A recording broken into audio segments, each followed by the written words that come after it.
Hi భయ్య, ఎలా ఉన్నారు? ఐఫోన్ యూజర్స్ కోసం ఈ వీడియోలో ది బెస్ట్ టిప్స్ అయితే షేర్ చేయబోతున్నా. జనరల్‌గా మీరు ఎటువంటి ఐఫోన్ యూజ్ చేసినా కూడా ఇక్కడ నేను ఐఫోన్ 16 ప్రో మాక్స్ అయితే యూజ్ చేస్తున్నా. ఇన్‌ఫాక్ట్ నా దగ్గర ఇంతకుముందు ఐఫోన్ 15 ఉండింది. ఐఫోన్ 15 ప్రో మాక్స్ యూజ్ చేశాను. ఇప్పుడు ఫైనల్‌గా 16 ప్రో మాక్స్ అయితే యూజ్ చేస్తున్నా. మరి ఈ 3 మొబైల్స్ నేను తీసుకున్న తర్వాత కూడా లాట్ ఆఫ్ చేంజెస్ అయితే చేసుకున్నాను. ఈ చేంజెస్ అన్నీ తీసుకున్న తర్వాత లైక్ కస్టమైజేషన్స్ కావచ్చు, లేదంటే మనకు డైలీ లైఫ్‌లో అవసరమైనటువంటి సీక్రెట్ హ్యాక్స్ కావచ్చు, ఇవన్నీ చేసుకున్నప్పుడు మన మొబైల్ ఎక్స్‌పీరియన్స్ అనేది ఆబ్వియస్‌గా మారిపోతుంది. సో మీరు కూడా మీ యొక్క మొబైల్‌ని ది బెస్ట్‌గా మార్చుకోవాలనుకున్నట్టయితే ఈ టిప్స్ అయితే మీకు ఉపయోగపడతాయి. మీరు చేయాల్సిందల్లా రిలాక్స్డ్‌గా వీడియోని అయితే చూడండి. కొంచెం లెంతీగా ఉండవచ్చు, కానీ ఖచ్చితంగా ఉపయోగపడే టిప్స్ భయ్యా మీకైతే నచ్చుతాయి.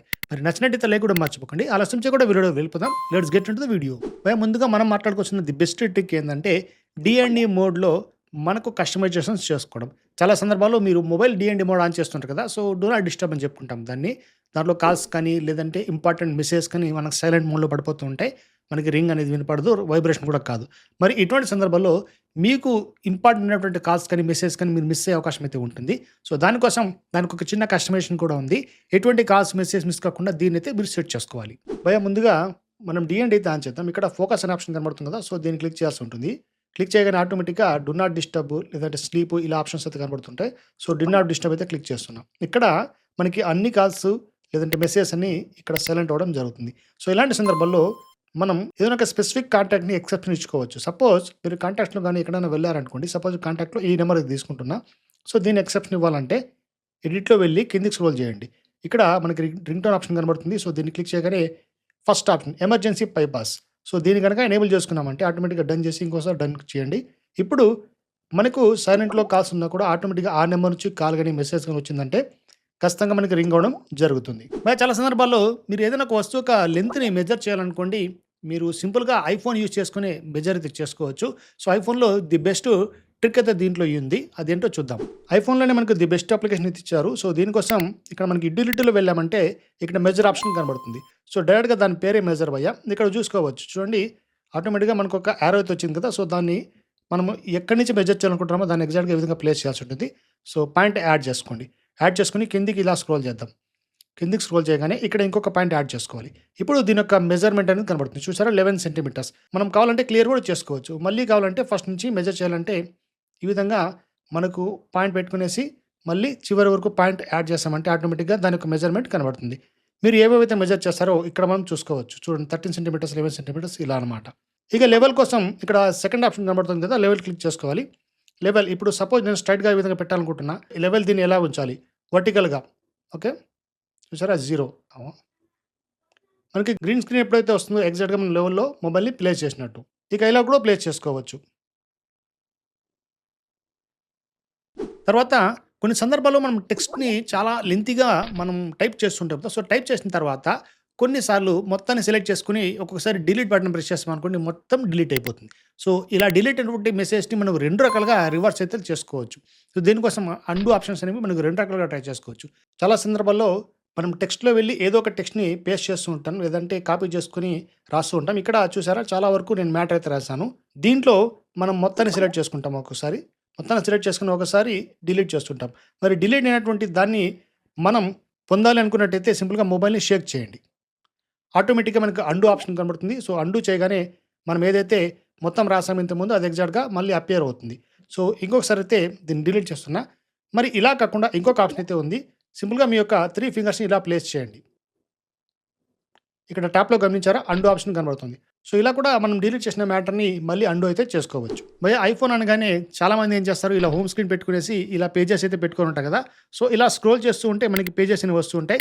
చివరగా మాత్రమే యాప్ లైబ్రరీ అనేది వస్తూ ఉంటుంది. మరి ఇలా కాకుండా మీరు సింగిల్ హోమ్ స్క్రీన్ అనేది పెట్టుకోవచ్చు. సింపుల్‌గా స్వైప్ చేసామంటే ఇలా హోమ్ స్క్రీన్ వస్తాం కదా! ఇలా సింగిల్ హోమ్ స్క్రీన్ మాత్రమే ఉంటుంది. ఇక మిగతా ఆప్షన్ కూడా మనకి ఈ విధంగా పేజెస్‌లో రాకూడదు అనుకున్నట్టయితే దీనికి కూడా ఒక మంచి ట్రిక్ అయితే ఉంది. ఇక్కడ హోమ్ స్క్రీన్ ఒకటే ఉండాలి. మరి ఇవన్నీ కూడా మనం డిలీట్ చేయాలనుకుంటే సింపుల్‌గా లాంగ్ ప్రెస్ చేయండి. లాంగ్ ప్రెస్ చేసి 3 డాట్స్ ఇక్కడ ఉన్నాయి కదా! 4 డాట్స్. సో, దాన్ని క్లిక్ చేయండి. ఆటోమేటిక్‌గా మన మొబైల్‌లో ఉన్నటువంటి ప్రతి స్క్రీను లేదంటే పేజ్ అనేది కనబడుతుంది. సపోజ్ ఈ పేజ్ నాకు అవసరం లేదనుకున్నా. సో, దాన్ని అన్‌టాప్ చేశా. సో, దీన్ని కూడా అన్‌టాప్ చేశా. ఆటోమేటిక్‌గా డన్ చేశా. ఓకే. ఇప్పుడు మీరు గమనించారంటే నాకు ఇంతకుముందు 4 పేజెస్ అయితే ఉన్నాయి. ఇప్పుడు చూడండి హోమ్ స్క్రీన్ తర్వాత 2 పేజెస్ మాత్రమే ఉన్నాయి. ఆటోమేటిక్‌గా యాప్ లైబ్రరీ వచ్చేసింది. లేదు ఇక మొత్తాన్ని డిలీట్ చేయాలనుకున్నట్టయితే సేమ్ లాంగ్ ప్రెస్ చేయండి. లాంగ్ ప్రెస్ చేసి వీటిని ఓపెన్ చేసుకునేసి మొత్తాన్ని డిలీట్ చేసుకోవచ్చు. ఓకే. ఒక హోమ్ స్క్రీన్ మాత్రమే ఇప్పుడు నాకు కనబడుతుంది. చూడండి హోమ్ స్క్రీన్ తర్వాత యాప్ లైబ్రరీ. సో, డైరెక్ట్‌గా యాప్ లైబ్రరీలోంచి మీరు అప్లికేషన్స్ ఇక్కడి నుంచి రన్ చేసుకోవచ్చు. మరి అన్‌డూ చేయాలనుకున్నట్టయితే సేమ్ లాంగ్ ప్రెస్ అలాగే ట్యాపు మీ యొక్క పేజెస్ ఏవేవి కావాలనుకుంటున్నారో ఆ పేజెస్ మొత్తాన్ని సెలెక్ట్ చేసుకొని డన్ చేసుకోవడమే. ఆటోమేటిక్‌గా మీ పేజెస్ అన్నీ రికవర్ అయిపోతాయి.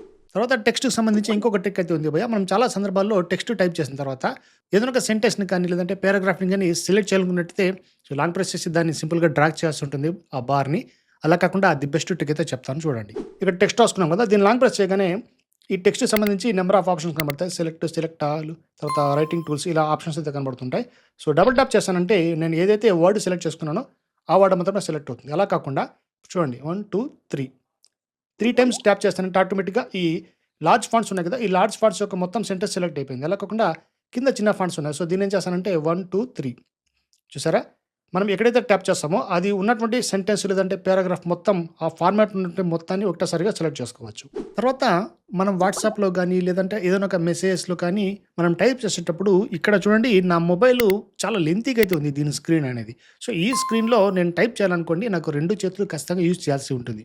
అలా కాకుండా మనం కీబోర్డ్ యొక్క ప్లేస్‌మెంట్‌ని మార్చుకోవచ్చు. మీకు లెఫ్ట్ కావాలంటే లెఫ్ట్, రైట్ కావాలంటే రైట్ రూపంలో మనం మార్చుకొని సో, ఈజీగా మనం టైప్ చేసే ఆప్షన్ కూడా మనకి కీబోర్డ్ ద్వారా ఆప్షన్ అయితే ఉంది. ఇక్కడ కీబోర్డ్‌ని మనం 2 చేతులతో ఆపరేట్ చేయాల్సి ఉంటుంది. ఒక చేతితో ఆపరేట్ చేయడం ఇబ్బంది కదా! సో, ఇలాంటి సందర్భాల్లో మనం చేసిందేంటంటే దీన్ని లాంగ్ ప్రెస్ చేయండి. లాంగ్ ప్రెస్ చేసిన తర్వాత ఈ గ్లోబ్ ఆప్షను ఇక్కడ 2 ఆప్షన్స్ కనబడతాయి. సో, లెఫ్ట్‌ది గనక మనం ప్రెస్ చేసామంటే ఆటోమేటిక్‌గా కీబోర్డ్ లెఫ్ట్ సైడ్ మారిపోతుంది. లేదు మళ్ళీ దాన్ని లాంగ్ ప్రెస్ చేశానంటే ఆటోమేటిక్‌గా రైట్స్ క్లిక్ చేసామంటే రైట్ సైడ్‌గా ఈ విధంగా మనకి కీబోర్డ్ వచ్చేస్తుంది. మరి సెంటర్‌లో రావాలనుకుంటే ఇక్కడ యారో కనబడుతుంది. సో, దాన్ని క్లిక్ చేయండి. ఆటోమేటిక్‌గా సెంటర్‌కి వచ్చేస్తుంది. లేదన్నట్టయితే దాన్ని లాంగ్ ప్రెస్ చేసి సెంటర్ ఆప్షన్ క్లిక్ చేసుకొని సెంటర్‌లో తెప్పించుకోవచ్చు. ఇక కీబోర్డ్ సంబంధించి ఇంకొక ఇంపార్టెంట్ ట్రిక్ అయితే ఉంది. మీరు తెలుగులో ఏవైనా మెసేజెస్ టైప్ చేసి పంపించాలనుకోండి దీనికోసం ది బెస్ట్ ఆప్షన్ అయితే చెప్తాను. ఇక్కడ అంటే మీరు కేవలం తెలుగు కీబోర్డ్ యూజ్ చేసిన పని లేదు.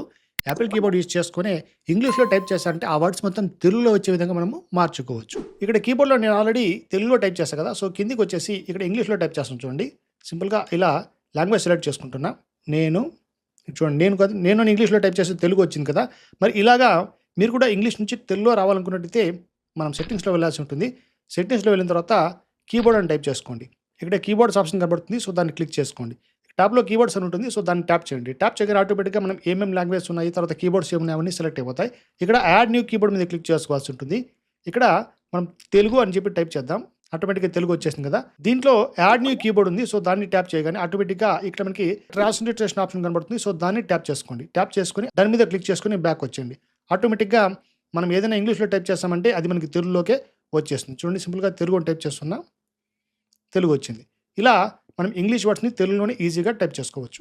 ఇక మోస్ట్ ఇంపార్టెంట్ ట్రిక్ ఏందంటే మనం ఫోటోకి సంబంధించి కూడా ది బెస్ట్ కస్టమైజేషన్ చేసుకోవచ్చు. అలాగే ఫోటోస్‌లో ఒక ఫోటోకి మీరు ఎడిట్ చేస్తారనుకోండి. ఇప్పుడు ఈ ఫోటోస్‌లో ఏదో ఒక ఫోటో తీసుకునేసి దాన్ని ఎడిట్ చేసుకునేసి అటువంటి సేమ్ సెట్టింగ్స్‌ని ఇంకొక ఫోటోకి ఒక క్లిక్‌తో మనం అప్లై కూడా చేసుకోవచ్చు.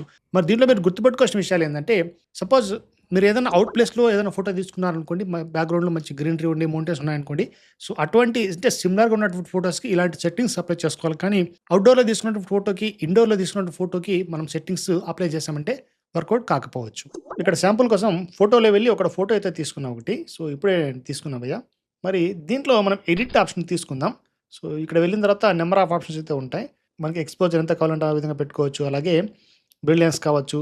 ఇలా నంబర్ ఆఫ్ ఆప్షన్స్ అయితే నేను రాండమ్‌గా అయితే నేను ఎడిట్ చేస్తున్నాను. ఎగ్జాక్ట్‌గా అయితే చెప్పట్లేదు. సో, షాడోస్ తగ్గించుకోవడం గానీ ఇవన్నీ కూడా నేను జస్ట్ ఒక శాంపుల్ పర్పస్ కోసం మాత్రమే చేస్తున్నాను భయ్యా. మీరు కావాలంటే మళ్ళీ వీటిని ఎగ్జాక్ట్‌గా ఎడిట్ చేస్తుంటారు కదా! అవన్నీ మీరు గమనించుకోండి. నేను మీకు చూపించడానికి మాత్రమే ఇలా అయితే ఎడిట్ చేస్తున్నాను. మరి ఇవన్నీ ఓకే అయిన తర్వాత సింపుల్‌గా డన్ మీద క్లిక్ చేశాను. ఆటోమేటిక్‌గా ఫోటో నాకు ఎడిట్ అయితే అయిపోయింది. ఇప్పుడు ఎడిటింగ్ అయితే కంప్లీట్ అయిపోయింది కదా! మరి ఇలాంటి ఫోటోస్ మీరు నంబర్ ఆఫ్ తీసుకుంటారు. ఇక్కడ చూసినట్టయితే నేను జస్ట్ రాండమ్‌గా 2 ఫోటోస్ అయితే ఇప్పుడు దీన్నైతే తీసుకున్నాను. ఎందుకంటే మీకు చూపించడానికి మాత్రమే.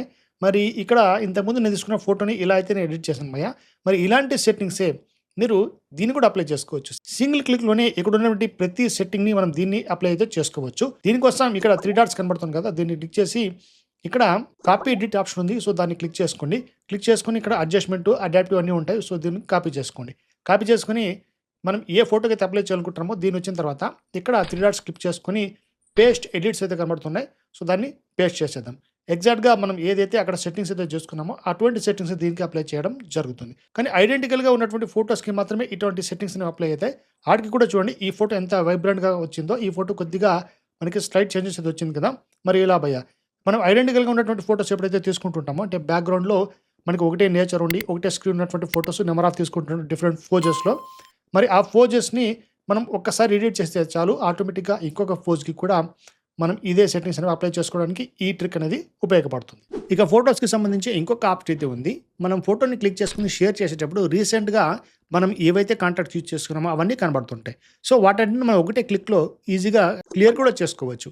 అంటే మీరు ఏ అప్లికేషన్ సెలెక్ట్ చేసుకొని షేర్ చేయాలనుకుంటున్నారో ఆ అప్లికేషన్ వచ్చే విధంగా ఇక్కడ సెలెక్ట్ చేసుకోవచ్చు. దీనివల్ల మనకి యూజ్ ఏందంటే బై మిస్టేక్ మీరు ఏదైనా సెలెక్ట్ చేసినటువంటి ఫోటో కానీ ఏదైనా సరే ఎవరికైనా సరే బై మిస్టేక్ వెళ్ళకుండా మనకు నచ్చినటువంటి వాళ్ళకి మాత్రమే షేర్ చేసే ఆప్షన్ ఇది మనకి కలిగిస్తుంది. మరి ఫోటోస్‌లో అయితే వెళ్ళిపోదాం భయ్యా. ఫోటోస్‌లో వెళ్ళిపోయి మీరు దేన్నైతే షేర్ చేయాలనుకుంటున్నారో దీన్ని క్లిక్ చేద్దాం. క్లిక్ చేసుకొని ఇక్కడ షేర్ ఆప్షన్ కనబడుతుంది. సో దాన్ని ట్యాప్ చేయగానే ఆటోమేటిక్‌గా రీసెంట్‌గా మనం ఎక్కువగా ఎవరితో చాట్ చేసామో, ఎవరికైతే ఫోటో షేర్ చేసుకున్నామో ఇలాంటి ఆప్షన్స్ అనేవి కనబడుతుంటాయి. బై మిస్టేక్‌గా ఎవరికంటే వాళ్ళకి ఫోటో షేర్ చేయకుండా మనం సింపుల్‌గా ఒక ట్రిక్ ద్వారా మనం ప్రొటెక్ట్ అయితే చేసుకోవచ్చు. దీనికోసం సెట్టింగ్స్‌లో అయితే వెళ్ళిపోదాం. ఇక్కడ Apple intelligence and Siri option కనబడుతుంది. సో దీన్ని ట్యాప్ చేద్దాం. ట్యాప్ చేసి కిందకైతే స్క్రోల్ చేద్దాం భయ్యా. ఇక్కడ మనకి సజెషన్స్ అయితే కనబడతాయి. ఇందులో షో వెన్ షేరింగ్ ఆప్షన్ కనబడుతుంది. సింపుల్‌గా దాన్నైతే ఆఫ్ చేసేద్దాం. ఆఫ్ చేసేసి మళ్ళీ ఫోటోస్‌లోకి అయితే వెళ్ళిపోదాం. వెళ్ళిపోయిన తర్వాత సో దీన్ని షేర్ చేయాలి కదా! సో షేరింగ్ ఆప్షన్ క్లిక్ చేయగానే ఆటోమేటిక్‌గా ఇక్కడ రీసెంట్ మనకి కాంటాక్ట్స్ అనేవి వెళ్ళిపోయాయి. మరి దీని ద్వారా మీరు ఏ అప్లికేషన్ సెలెక్ట్ చేసుకొని షేర్ చేయాలనుకుంటున్నారో దాన్ని మాత్రమే సెలెక్ట్ చేసుకునేసి దాంట్లో మాత్రమే షేరింగ్ అనేది మనం చేసుకోవచ్చు. ఇక స్క్రీన్ షాట్‌కి సంబంధించి కూడా ది బెస్ట్ ట్రిక్ అయితే చెప్తాను. చాలా సందర్భాల్లో మనం నంబర్ ఆఫ్ స్క్రీన్ షాట్స్ అయితే తీసుకొని షేర్ చేస్తుంటాం కదా! మరి షేరింగ్ ఆప్షన్ చాలా సింపుల్ వేలో అయితే చెప్తాను చూడండి. సపోజ్ మీరు ఏదైనా ఒక స్క్రీన్ షాట్ అయితే తీసుకుంటారు. ఇక్కడ మనం ఒక స్క్రీన్ షాట్ అయితే తీసుకుందాం. స్క్రీన్ షాట్ తీసుకొని దీన్ని షేర్ చేయాలనుకోండి. దాన్ని ట్యాప్ చేసుకొని ఇక్కడ షేర్ ఆప్షన్ అయితే కనబడుతుంది. సో ఇప్పుడు మనం షేర్ చేయాల్సి ఉంటుంది. ఇలా కాకుండా సపోజ్ ఇప్పుడు ఏం చేస్తున్నాడో చూడండి. ఇంకోసారి స్క్రీన్ షాట్ అయితే తీసుకుంటా. స్క్రీన్ షాట్ తీసుకొని దీన్ని లాంగ్ ప్రెస్ చేశా. ఆటోమేటిక్‌గా మనకి షేరింగ్ ఆప్షన్ ఇక్కడే ఓపెన్ అయిపోతుంది. ఇది కూడా ఒక సింపుల్ ట్రిక్. ఇంకొక ఇంపార్టెంట్ ట్రిక్ అయితే ఉంది భయ్యా. అదేంటంటే మనం నైట్ పూట ఏదో నాకు వీడియో ప్లే చేసుకొని అలాగే స్లీప్‌లోకి వెళ్ళిపోతుంటాం. నిద్రపోతూ ఉంటాం. సో వీడియో ప్లే అవుతుంటుంది. అనవసరంగా మన బ్యాటరీ వేస్ట్ అయిపోతుంది. సో బ్యాటరీ సేవింగ్ పర్పస్ కోసం ది బెస్ట్ ఆప్షన్ అయితే మనకి ఐఫోన్‌లో ఉంది. సింపుల్‌గా మీరు చేసింది ఏంటంటే టైమర్ అప్లికేషన్ యూజ్ చేసుకొని ఒక చిన్న ట్రిక్ అనేది ప్లే చేయాల్సి ఉంటుంది. తద్వారా మీరు ఎంత సేపులో నిద్రపోతారో అనేది ఒక చిన్న గెస్ మీకు ఉన్నట్టయితే టైం సెట్ చేసుకొని పడుకోండి. ఆటోమేటిక్‌గా మొబైల్ లాక్ అయిపోతుంది. ముందుగా క్లాక్‌లో అయితే వెళ్ళిపోతాం. క్లాక్‌లో వెళ్ళిపోయిన తర్వాత ఇక్కడ మీరు చూసుకోవచ్చు మనకి నంబర్ ఆఫ్ ఆప్షన్స్ అయితే ఉంటాయి. దీంట్లో వరల్డ్ క్లాక్, అలారము, స్టాప్ క్లాక్ ఇలా అయితే ఉంటాయి. సో స్టాప్ వాచ్ తర్వాత మనకి టైమర్ ఉంటుంది కదా! సో ఇందులో మీరు ఎంతసేపు అయితే నిద్రపోతారో సపోజ్ 1 అవర్ అనుకోండి. 1 అవర్ టైం సెట్ చేసుకొని స్టార్ట్ బటన్ ప్రెస్ చేసుకోవాలి. శాంపుల్ కోసం ఇక్కడ నేను ఒక 5-10 సెకండ్స్ ఈ విధంగా అయితే నేను ప్రెస్ చేస్తున్నా. ఓకే. ప్రెస్ చేసి స్టార్ట్ బటన్ ప్రెస్ చేశా. ఇప్పుడు 10 సెకండ్స్ అయిపోతుంది. ఇప్పుడు ఏం చేస్తానంటే యూట్యూబ్ అయితే ప్లే చేస్తున్నా. ఓకే. ప్లే అవుతూ ఉంటుంది. ఆటోమేటిక్‌గా ఇప్పుడు మనకి లాక్ అయితే పడిపోతుంది. ఇక్కడ మీరు టైమింగ్ చూసుకోవచ్చు. సో టైం అయిపోయింది కదా! ఆటోమేటిక్‌గా లాక్ అయిపోయింది. ఇలా మీ యొక్క మొబైల్‌ని సింపుల్‌గా మీరు లాక్ చేసుకోవాలనుకున్నట్టయితే, అలాగే మీ యొక్క బ్యాటరీని సేవ్ చేసుకోవాలనుకున్నట్టయితే ఇదొక బెస్ట్ ట్రిక్. ఇది ఫైనల్‌గా మంచి సెక్యూరిటీ ట్రిక్ అయితే షేర్ చేస్తాను. ఎవరికైనా సరే మనం మొబైల్ ఇచ్చినప్పుడు వాళ్ళు కంట్రోల్ సెంటర్‌లో అనవసరమైనటువంటి మోడిఫికేషన్ చేసుకోకుండా నెట్ ఆఫ్ చేసుకోవడం గానీ, లేదంటే ఇక్కడ ఫ్లైట్ మోడ్‌లో వేసేయడం గానీ, లేదంటే స్క్రీన్ రెడ్యూస్ చేయడం గానీ, ఇలాంటి నెంబర్ ఆఫ్ మోడిఫికేషన్ చేస్తుంటారు. అవన్నీ మనకి ఇష్టం ఉండదు. మరి ఇక్కడ ఒక చిన్న ట్రిక్ యూజ్ చేసుకొని ఫోన్ లాక్ అవ్వగానే ఆటోమేటిక్‌గా కంట్రోల్ సెంటర్ కూడా మనకి హైడ్ అయ్యే అవకాశం అయితే ఉంటుంది. దీనికోసం ది బెస్ట్ ట్రిక్ అయితే చూడండి. ఇందుకోసం మనం సెట్టింగ్స్‌లో వెళ్ళాల్సి ఉంటుంది. సెట్టింగ్స్‌లో వెళ్ళిన తర్వాత కిందకి స్క్రోల్ చేయండి. ఇక్కడ మనకి ఫేస్ ఐడీ అండ్ పాస్వర్డ్ కనబడుతుంది. ఇక్కడ మీ యొక్క పాస్వర్డ్ ఎంటర్ చేయండి. ఎంటర్ చేయగానే మనకి నెంబర్ ఆఫ్ ఆప్షన్స్ అయితే కనబడతాయి. ఇక్కడ కిందకి స్క్రోల్ చేయగానే ఇక్కడ మనకు అలో యాక్సెస్ వెన్ లాక్డ్ అని ఉంటుంది. సో లాక్ అయిన తర్వాత మనం ఇక్కడ ఈ వేటిని మనం యాక్సెస్ చేసుకోవాలనేది ఇక్కడ సెట్ చేసుకోవచ్చు. చూడండి notification centre, control centre, lock screen widgets ఇలా నెంబర్ ఆఫ్ ఆప్షన్స్ అయితే ఉంటాయి. ఇప్పుడు నేను కంట్రోల్ సెంటర్‌ని ఆఫ్ చేశాను. ఆఫ్ చేసి లాక్ చేస్తున్నా. ఇప్పుడు కంట్రోల్ సెంటర్ డ్యాగ్ చేశానంటే ఈ కంట్రోల్ సెంటర్ మనకి రాదు భయ్య. చూడండి ఇలా అనమాట. ఇలా సెట్ చేసుకోవడం ద్వారా మీ కంట్రోల్ సెంటర్‌ని మీరు తప్ప ఇంకెవరు ఆపరేట్ చేయలేరు. సో ఇవి భయ్య ఐఫోన్ సంబంధించి ది బెస్ట్ ట్రిక్స్. రీసెంట్‌గా మనకి iOS 18.3 అప్డేట్ వచ్చిన తర్వాత ఇలాంటి ట్రిక్స్ అయితే మనకి రావడం జరిగింది. ఇన్‌ఫాక్ట్ కొన్ని పాత మొబైల్స్‌కి ఈ ట్రిక్స్ అయితే వర్క్ అవ్వడం లేదు. మరి ఎవరెవరికి వర్క్ అవుతున్నాయి, ఎవరికి వర్క్ అవ్వట్లేదో ఒకసారి కామెంట్ చేయండి. ఎందుకంటే ఏ మొబైల్‌కి మనం ఎటువంటి ట్రిక్స్ షేర్ చేయాలనేది ఖచ్చితంగా నాకు కూడా అర్థమవుతుంది. సో ఈ వీడియో మీకు యూజ్‌ఫుల్ అయిందనుకుంటాను. ఇంకా ఇలాంటి మరిన్ని వీడియోస్ అయితే చేస్తాను. నా ఛానల్ మీరు ఫస్ట్ టైమ్ చూసినట్టయితే సబ్స్క్రైబ్ చేసుకోవడం మర్చిపోకండి. ఇంకొక బెస్ట్ టాపిక్‌తో నెక్స్ట్ వీడియోలో కలుద్దాం. అంతవరకు జై హింద్.